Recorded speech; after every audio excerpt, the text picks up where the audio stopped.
My name is Marianna Koga. I'm a senior manager in cell therapy for Bracco.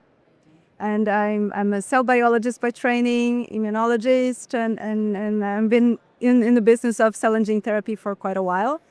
And I'm now happy to join this initiative in cell therapy that Bracco is bringing to the public.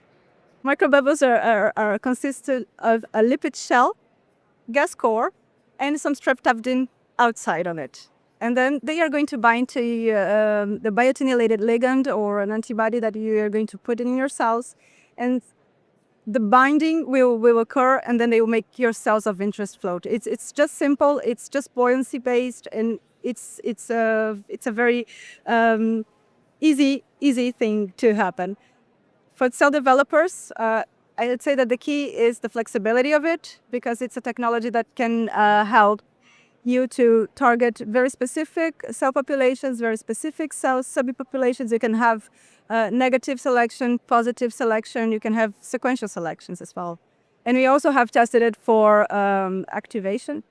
And for manufacturing, it's an open technology. It can be applied to any platform that you have. It can be applied to any workflow that you have. And it's also produced in a GMP-compliant facility. So we're not only talking about early development, but we are talking also about manufacturing for the future.